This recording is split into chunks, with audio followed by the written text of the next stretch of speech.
Olá, você acompanha a partir de agora na edição de hoje do Nazaré Notícias. Como a carga tributária incide na vida do brasileiro, a relação entre os acidentes de trânsito com as despesas no Sistema Único de Saúde. O número de empregados domésticos teve alta em outubro, a realidade da desigualdade econômica no Brasil. Indenizações por mortes causadas em acidentes de trânsito aumentou no Pará. O trabalho do fonoaudiólogo. Peticionamento para o Ministério Público agora é por correio eletrônico.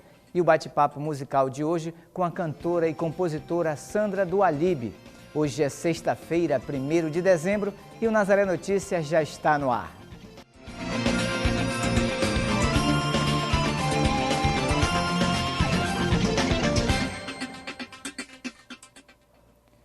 Começamos o Nazaré Notícias de hoje falando de impostos. Você tem ideia de como a carga tributária incide na vida do trabalhador brasileiro? O estado do Pará possui um dos ICMS mais elevados do país. O Brasil tem a maior carga tributária da América Latina. Supera até a de países desenvolvidos como o Japão e os Estados Unidos, por exemplo. E nós temos o Brasil listado como o país que tem o índice de menor retorno dessa carga tributária para a nossa sociedade.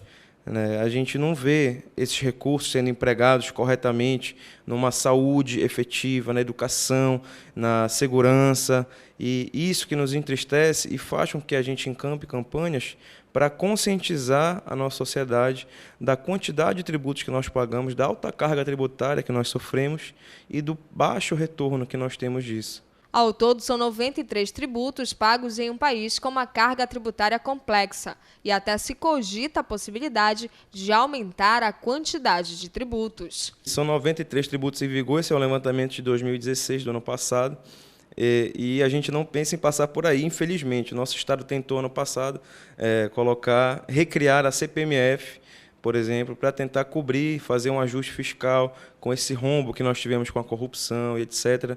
E a gente encampou uma campanha da OAB, da Fiesp, Federação das Indústrias, que dizia simplesmente que nós não vamos pagar o pato. Eu digo não à CPMF, porque se o recurso existe e é mal empregado, eu não tenho por que pagar o pato por isso. Eu já tenho uma tributação extremamente desorganizada. Segundo a Organização das Nações Unidas, estima-se que no Brasil sejam desviados por ano cerca de 200 bilhões de reais. Esse valor é 3 vezes maior que o orçamento da saúde e da educação e 5 vezes maior que o orçamento da segurança pública. A má versação desses tributos já é um início de uma corrupção, porque se aquele gestor não está preparadamente adequado para empregar aquele recurso, para saber onde vai empregar, ele vai estar desobedecendo a Lei de Responsabilidade Fiscal, por exemplo, que prevê os nossos limites, onde o recurso deve ser empregado, até quando deve ser empregado, qual é o máximo que ele tem para pagar folha, qual é o mínimo que ele tem para destinar para a escola, para posto de saúde. E o empreendedor, o ordenador de despesa, melhor dizendo, que não conhece a legislação, que não sabe desse emprego, acaba recaindo em crime de corrupção, acaba recaindo em infrações à nossa Lei de Responsabilidade Fiscal. E isso faz com que o recurso, por mais que exista, seja mal empregado e a gente precise de mais e mais e mais para tapar esse buraco. Além da quantidade de impostos pagos e da má utilização desses recursos, nós brasileiros ainda pagamos os tributos invisíveis. A carga tributária invisível é quando a gente fala assim, poxa, eu sou um cidadão de bem, eu pago meus impostos, etc. e tal. Eu sempre digo para os meus alunos na faculdade que a gente não tem que dizer que a gente paga os impostos, nós pagamos os nossos tributos, porque nós não pagamos só impostos, pagamos taxas, pagamos contribuições, e tudo isso está embutido no produto que nós compramos no supermercado, na encomenda que nós pedimos na internet. Então a gente não sabe, mas a gente está pagando muito mais do que a gente deveria por aquele produto, por conta do Estado já está embutindo aquilo, o tributo invisível, dentro daquela carga que vai representar no preço final daquele produto. E agora vamos falar da relação entre os acidentes de trânsito com as despesas no Sistema Único de Saúde. O Ministério Público do Pará constatou que o Estado gasta quase 4 milhões de reais ao ano com internações de vítimas de acidentes de trânsito. Fatos gerados muitas vezes por imprudência, falta de paciência e uma educação para o trânsito. De um lado, a carência na fiscalização e o acompanhamento dos órgãos públicos. Do outro, motoristas individualistas que executam as mais diversas manobras, gerando perigos a motoristas e pedestres. A campanha acontece desde o dia 10 de maio. É uma campanha de conscientização, né? É para reduzir os acidentes de infrações de trânsito e também reduzir o número de vítimas na via. Então, dentro desse contexto, a CEMOB está fazendo essa divulgação dessa campanha em torno dos 4 elementos que compõem o trânsito, né? Que são os condutores, os ciclistas, os motociclistas e os pedestres. Na primeira fase, nós fizemos uma campanha voltada ao ciclismo e aos pedestres. E agora chegou a fase de fazer as abordagens dos motociclistas. O foco desta semana são os motociclistas. Paulo trabalha como mototáxi há 8 anos e busca usar todos os equipamentos de segurança. Ordenado pelo Denatran, né? O capacete, no caso do passageiro, antena corta-pipa e o mais conhecido como mata-cachorro.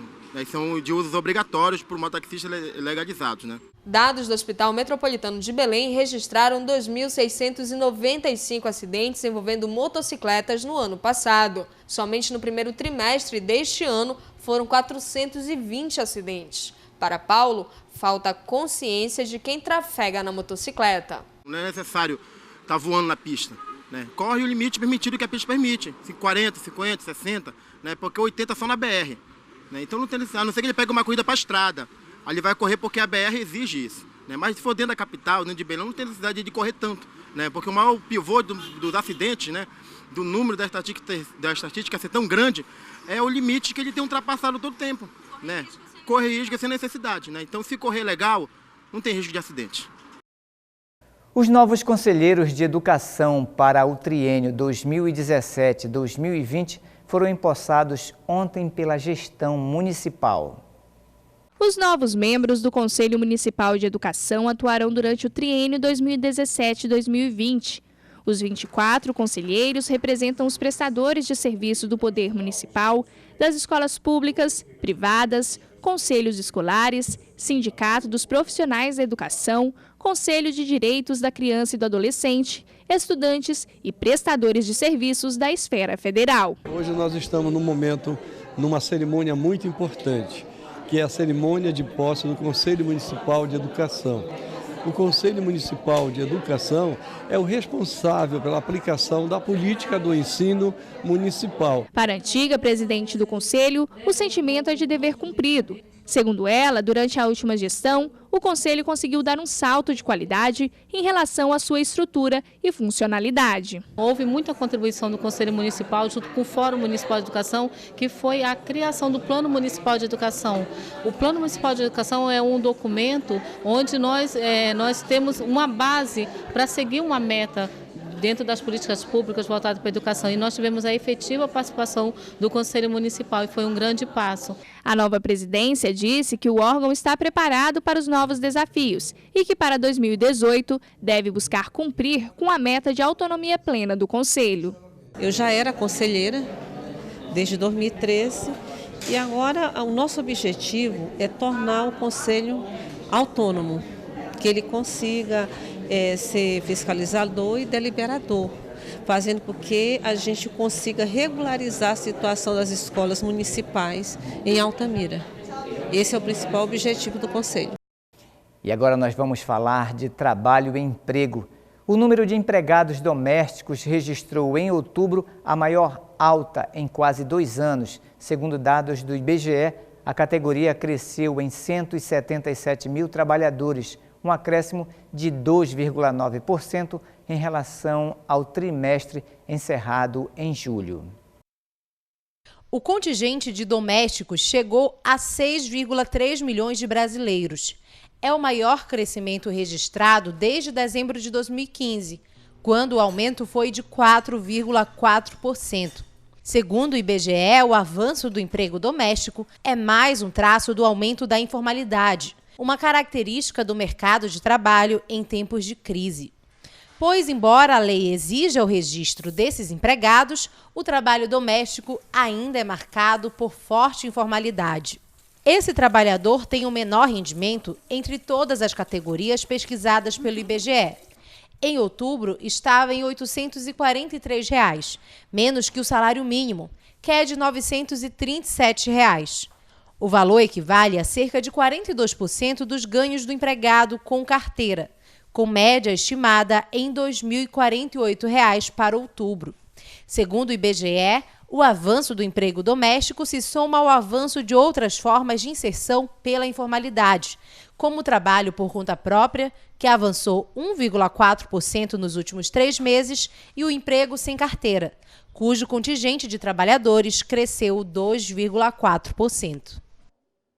E ainda falando de trânsito, o número de indenizações por mortes causadas em acidentes de trânsito aumentou no Pará em menos de um ano. De acordo com os dados da seguradora Líder, que administra o seguro DPVAT no país, houve um crescimento de 35% em relação ao ano anterior.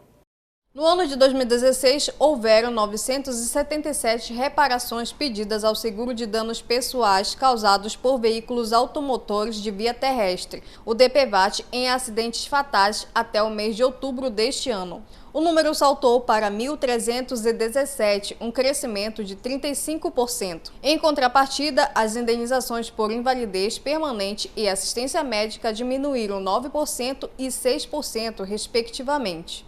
Segundo o Sindicato de Corretores de Seguros do Pará, o DPVAT é destinado à indenização de motorista, passageiros ou pedestres. Ele é pago anualmente pelos proprietários junto com o licenciamento dos automóveis. Parte do recurso arrecadado pelo seguro é repassado para o Ministério da Saúde e o Ministério das Cidades, que custeiam o atendimento médico-hospitalar das vítimas. A cobertura do seguro inclui danos de até 3 naturezas: morte, invalidez permanente e despesas médicas e hospitalares. No primeiro caso, a reparação é destinada aos familiares da vítima, no valor de R$ 13.500.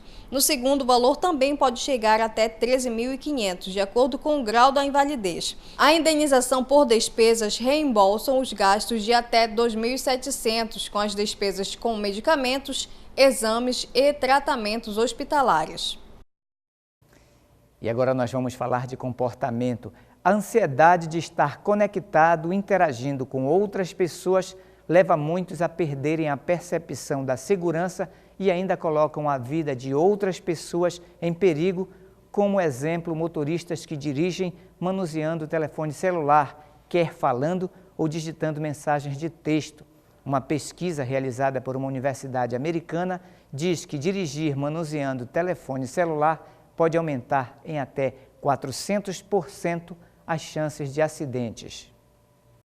Pesquisas norte-americanas apontam que o motorista perde cerca de 5 segundos de atenção ao desviar seu olhar para ler a mensagem no aparelho. A falta de atenção pode causar acidentes graves. No mês das férias, principalmente, o Departamento de Trânsito do Estado do Pará realiza uma intensa campanha. Aproveitando inclusive a Operação Verão, para realmente alertar do uso inadequado do celular, tanto para a pessoa que usa falando, também quanto a questão do manuseio, né, a utilização de redes sociais, mensagens de texto, que segundo estudos, a pessoa ela perde a sua distração, tanto ao falar quanto manusear o celular. Quando ele manuseia é muito mais demorado a questão da falta de atenção, ele tira a visão, ele baixa a vista, enfim, ele vai olhar para o aparelho, para o celular e pode vir a gerar um grave acidente. Não é à toa que o governo federal editou norma no final do ano passado, além de dividir as condutas, falar ao celular e também manusear, ele agravou as penalidades, as multas.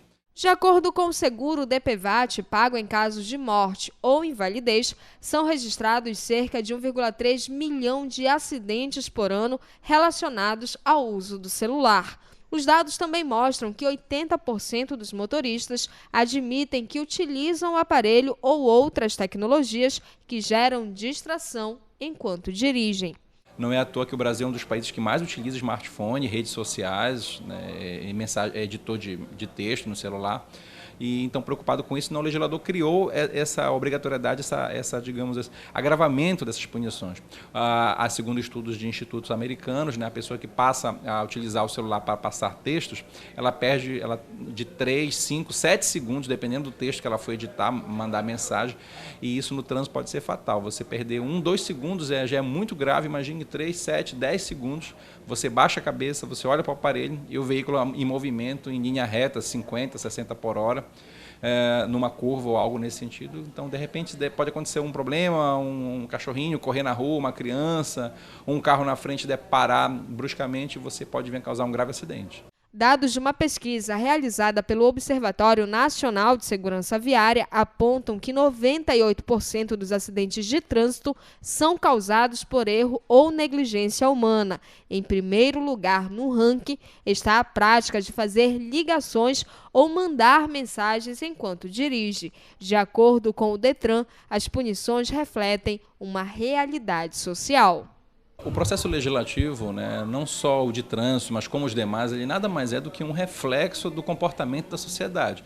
Se o Brasil ele tinha uma legislação, né, de trânsito e não se viu realmente a mudança de comportamento, o brasileiro preocupado com fatores como segurança sua e de terceiros, os legisladores, né, baseados nas estatísticas, nos números, vendo avançar, acabaram por editar normas mais duras, digamos, nesse caso do celular, era uma falha, vamos dizer assim, que só tinha a expressão, uma lacuna, melhor dizendo, só tinha a questão de falar o celular, então não tinha como um agente de trânsito fazer, digamos, alguém que estivesse manuseando o celular para uma mensagem de texto. Então, realmente, é uma evolução da legislação baseada nada mais, nada menos do que o comportamento do brasileiro, do condutor. E agora nós vamos falar de economia. Um dado divulgado pelo IBGE expõe a realidade de desigualdade econômica no Brasil. Apenas 1% da população ganha 36 vezes a renda média da metade mais pobre. 1% dos trabalhadores com os maiores rendimentos recebe por mês, em média, R$ 27.085, o equivalente a 36 vezes mais do que a metade da população com os menores rendimentos, que ganha, em média, R$ 744. A massa de rendimento médio mensal, real domiciliar per capita, alcançou 255,1 bilhões em 2016.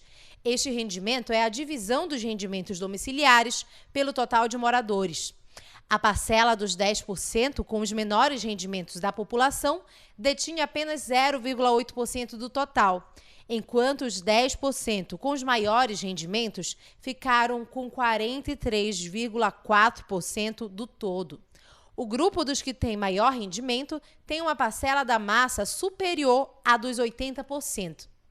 Na pesquisa, as regiões Norte e Nordeste apresentaram os menores valores de rendimento do país e a região Sudeste, o maior. A Pesquisa Nacional por Amostra de Domicílios Contínua do IBGE também apontou diferenças salariais entre homens e mulheres. No ano passado, elas receberam, em média, R$ 1.836, o que equivale a 22,9% a menos do que os homens, que registraram uma média salarial de R$ 2.380.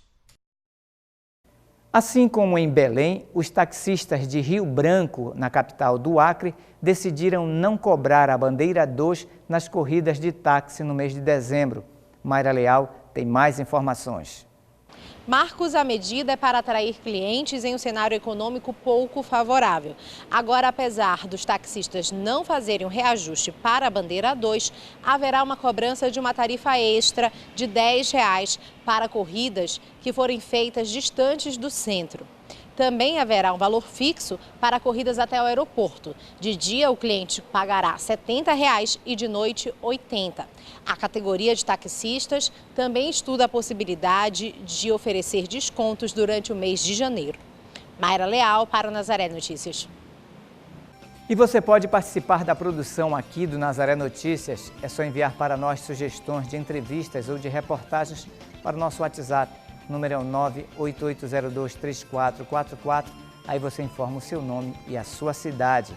Ajude os meios de comunicação da Arquidiocese de Belém. Faça parte da família Nazaré. Ligue 4006-9211. E você acompanha ainda nesta edição o trabalho do fonoaudiólogo. Peticionamento para o Ministério Público agora por correio eletrônico. E o bate-papo musical de hoje com o trabalho da cantora e compositora Sandra Dualib. Eles são responsáveis pela habilitação e reabilitação da voz e tratam deficiências como as auditivas e gustativas. Vamos conhecer agora sobre o profissional fonoaudiólogo no nosso quadro de profissões. Dona Maria Raimunda sofria com engasgo e ronco. Depois que começou o tratamento com o fonoaudiólogo, os problemas acabaram. E realmente eu tinha engasgo, eu tinha ronco, essas coisas todas, um mal-estar danado. Hoje realmente eu me sinto muito bem e não quero perder uma consulta dele. A gente faz esse daqui, faz o movimento, eu pratico em casa, né? Esse aqui, abre a boca para cá e levanta assim, aí isso eu faço de manhã cedo logo. E aí ele ensinou, inclusive, a postura que você deve manter por causa dessa parte aqui não ficar. Então, tudo isso é atendido. Todo tipo de orientação que ele dá, a gente tenta cumprir na risca. O fonoaudiólogo que ajudou Dona Maria Raimunda é um profissional cada vez mais requisitado. O fonoaudiólogo ele é o profissional responsável em habilitar e reabilitar algumas alterações fonoaudiológicas, né? Quais são essas alterações?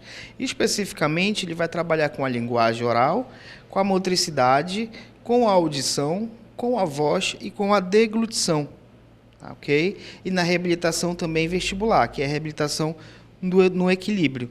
Na fonoaudiologia, Carlos descobriu uma de suas paixões, a de cuidar do outro. Então, na minha escolha de curso, eu fiquei em dúvida entre a fonoaudiologia e um outro curso, e eu fui pesquisar a respeito do curso que eu estava entre os dois cursos. E eu vi que eu tinha duas paixões muito grandes antes de entrar, em cuidar tanto de idoso e de criança. E eu cheguei com um fonoaudiólogo, com uma fonoaudióloga prima minha, logo no início perguntei para ela que ela podia me falar sobre o curso. Ela falou: tu gosta de criança? Eu falei: gosto. Tu gosta de idosos? Eu falei: gosto. Então é essa área para trabalhar.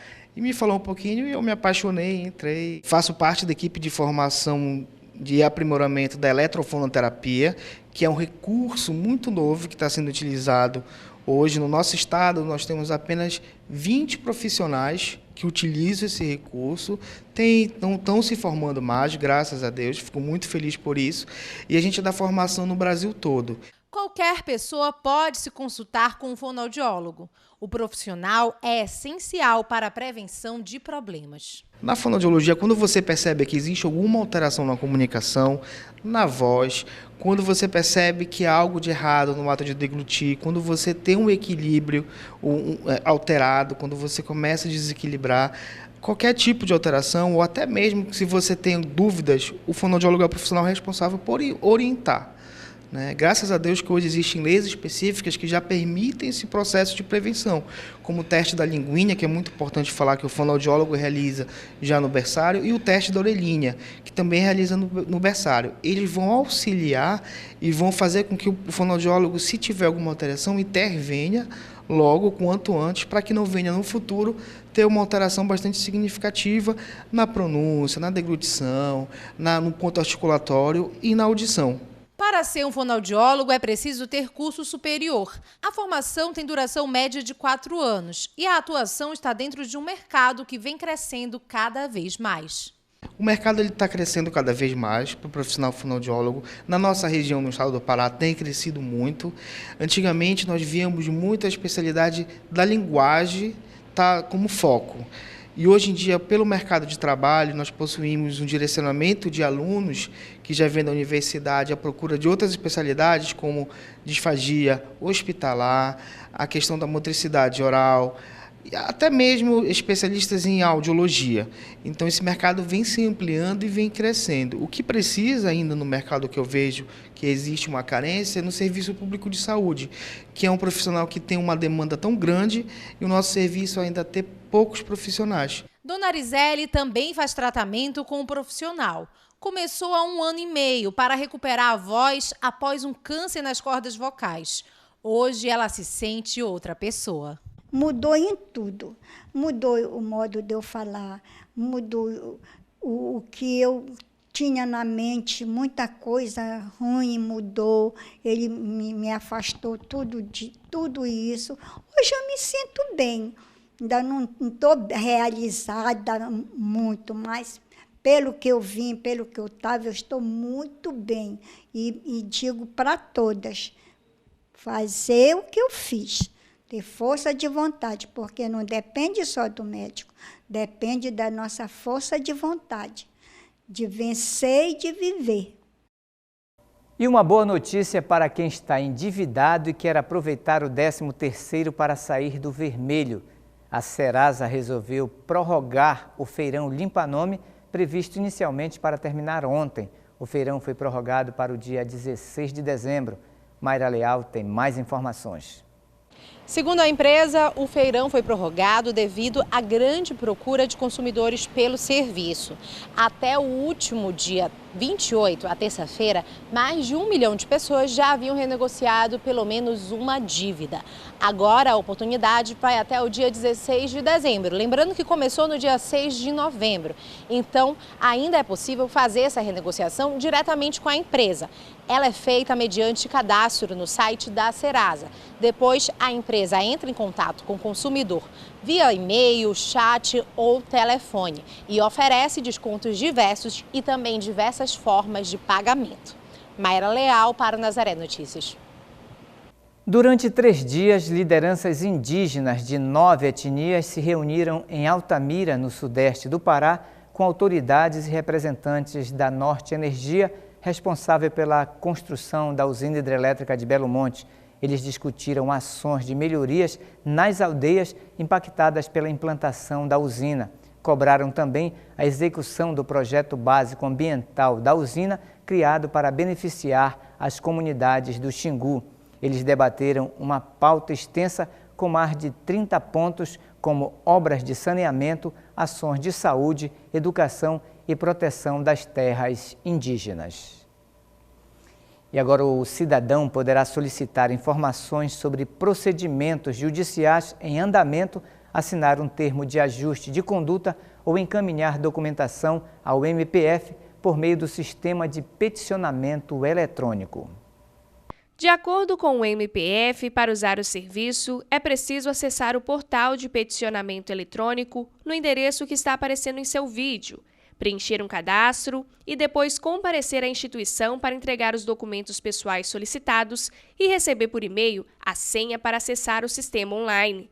Depois desse contato inicial, não será mais preciso enviar um documento físico pelos correios ou mesmo comparecer ao protocolo de unidade do MPF, bastando para isso a indicação do número do procedimento em que deseja peticionar. Tais procedimentos podem ser de cunho administrativo, por exemplo, em relação a um contrato administrativo que o cidadão ou alguma empresa tem relação com o Ministério Público, ou então nos procedimentos que a gente chama da atividade fim, naqueles casos de apuração de algum fato, notícia que tenha alguma questão de legalidade, irregularidade. Então tem que estar vinculado a um procedimento administrativo ou extrajudicial. O coordenador jurídico de documentação do Ministério Público Federal no Pará explica que procedimentos novos, denúncias ou pedidos ainda não podem ser feitos através de petição eletrônica. Hoje, o cidadão já pode fazer isso através da sala de atendimento ao cidadão. Segundo o Ministério Público Federal, com a novidade, o cidadão ganha agilidade e maior transparência no acompanhamento do seu documento. Isso dá uma economicidade com material, não vai gastar mais papel, tinta, evita usar o transporte, se deslocar. Às vezes a pessoa mora em outra cidade que não é a sede, onde está o Ministério Público Federal, então vai facilitar bastante aí. A Agência Nacional de Vigilância Sanitária divulgou esta semana que o laboratório Sanofi Aventis, fabricante da vacina da dengue, apresentou informações que sugerem que pessoas que nunca tiveram contato com o vírus da dengue podem desenvolver formas mais graves da doença caso tomem a vacina. A vacina Dengue Váxia foi aprovada no Brasil em 28 de dezembro de 2015 e não é oferecida pelo Programa Nacional de Imunizações. A suspeita do laboratório apresentado nesta semana ainda não é conclusiva. Mas, diante do problema, a recomendação da Anvisa é que a vacina não seja tomada por pessoas que nunca tiveram dengue. A vacina, por si só, não é capaz de desencadear um quadro grave da doença, nem induzir o aparecimento espontâneo da dengue. O laboratório esclarece que, para que isso ocorra, é preciso ser picado por um mosquito infectado. Existe a possibilidade de que pessoas soronegativas desenvolvam um quadro mais agudo de dengue, caso sejam infectadas após terem recebido o medicamento. A bula da vacina será atualizada enquanto a Anvisa avalia os dados completos dos estudos, que ainda serão apresentados pelo fabricante. A vacina da Sanofi, chamada Dengvaxia, é a única aprovada no Brasil. O produto é indicado pela imunização contra os 4 subtipos do vírus. Para as pessoas que já tiveram dengue, a Anvisa avalia que o benefício do uso da vacina permanece favorável. E agora você vai acompanhar a previsão do tempo para este final de semana em alguns municípios da Amazônia.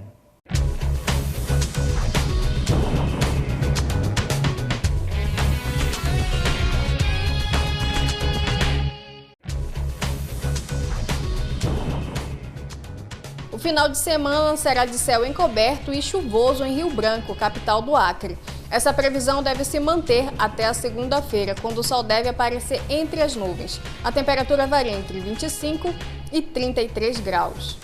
Para Macapá, capital do Amapá, quem deve predominar no final de semana é o sol. No domingo, algumas nuvens devem aparecer no céu, mas nada que provoque chuvas. A temperatura varia entre 25 e 35 graus. E para São Luís do Maranhão, a previsão será de céu nublado a parcialmente nublado. No sábado, no período da tarde, o sol deve aparecer e provocar calor. A previsão é que não haja chuvas para o município. A temperatura varia entre 25 e 33 graus.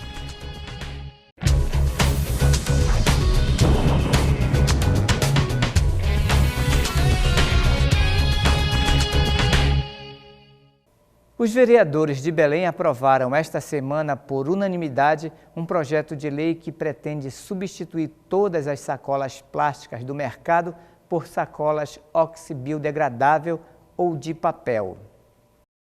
O projeto de lei, se sancionado pelo prefeito de Belém, deve substituir todas as sacolas de matéria-prima de petróleo por sacola oxibiodegradável, biodegradável ou de papel. O projeto altera a lei de número 8.862, de 3 de agosto de 2011. A lei atual, em vigor em Belém, não estipula penalidades para os comércios que ainda usam sacolas plásticas. O novo projeto prevê que os estabelecimentos comerciais de todo gênero da cidade ficam proibidos de oferecer sacolas plásticas e devem distribuir gratuitamente aos consumidores sacolas bioplásticas para que as mercadorias sejam embaladas. As micros, pequenas, médias e grandes empresas terão prazos que variam de 6 a 12 meses para se adequar às novas regras, caso a lei seja sancionada pelo prefeito. As penalidades em caso de não cumprimento da lei vai desde a advertência até a suspensão do alvará de funcionamento do estabelecimento. Amanhã o Brasil estará movimentado em prol da prevenção do câncer de pele. A campanha nacional dará orientações e diagnósticos em diversos estados do Brasil. Em Belém, a ação acontece no Hospital João de Barros Barreto. Mayra Leal tem mais informações. Durante a manhã deste sábado, o Hospital Barros Barreto realiza uma ação informativa e também de orientação sobre diagnóstico e tratamento do câncer de pele. A ação será no hospital, que fica no bairro do Guamá, de 8 às 14 horas, e faz parte de uma campanha maior, a campanha nacional chamada Dezembro Laranja, que tem o objetivo de conscientizar a população sobre a prevenção do câncer de pele, que hoje é o câncer mais frequente no Brasil. Mayra Leal para o Nazaré Notícias. Estão abertas as inscrições para o simpósio Democracia, Mídia e Conflitos Sociais, que será realizado no dia 14 de dezembro no auditório do Instituto de Letras e Comunicação da Universidade Federal do Pará, aqui em Belém. O evento contará com a participação da professora titular do Departamento de Comunicação Social da UFMG, Rosilei Maia. Ela é convidada especial. O evento busca promover reflexão sobre as relações entre democracia, reconhecimento e conflitos e o papel da mídia como espaço de disputas e de mediação entre o Estado e os grupos sociais. A programação é voltada a estudantes, pesquisadores e demais interessados nos temas tratados.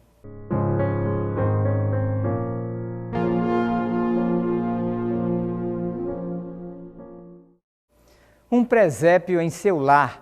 A partir de hoje você pode enviar suas fotos para serem exibidas aqui no Nazaré Notícias. Faça a foto do presépio em sua casa, você e sua família, diante do símbolo do nascimento de Cristo.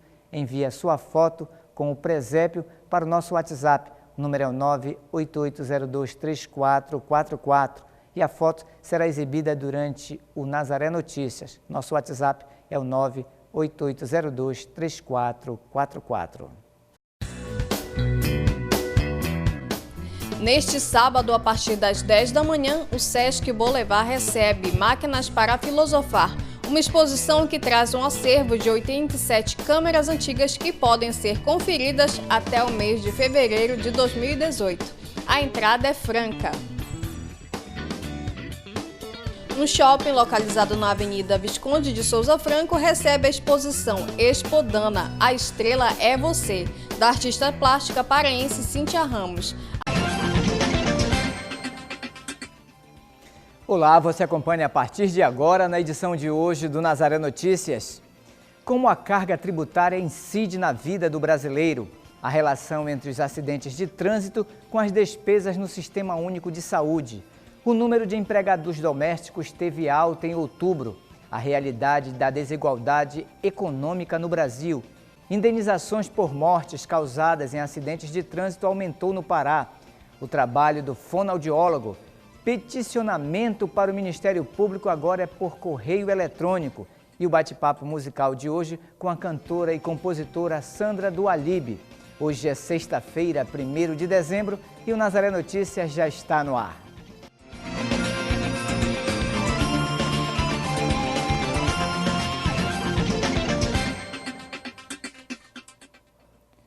Começamos o Nazaré Notícias de hoje falando de impostos. Você tem ideia de como a carga tributária incide na vida? Olá, você acompanha a partir de agora na edição de hoje do Nazaré Notícias. Como a carga tributária incide na vida do brasileiro, a relação entre os acidentes de trânsito com as despesas no Sistema Único de Saúde. O número de empregados domésticos teve alta em outubro, a realidade da desigualdade econômica no Brasil. Indenizações por mortes causadas em acidentes de trânsito aumentou no Pará. O trabalho do fonoaudiólogo.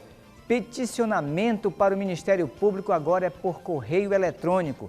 E o bate-papo musical de hoje com a cantora e compositora Sandra do Alibe.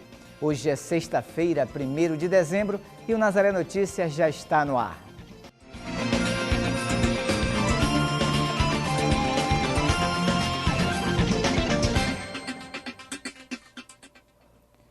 Começamos o Nazaré Notícias de hoje falando de impostos. Você tem ideia de como a carga tributária incide na vida do trabalhador brasileiro? O estado do Pará possui um dos ICMS mais elevados do país. O Brasil tem a maior carga tributária da América Latina. Supera até a de países desenvolvidos como o Japão e os Estados Unidos, por exemplo. E nós temos o Brasil listado como o país que tem o índice de menor retorno dessa carga tributária para a nossa sociedade.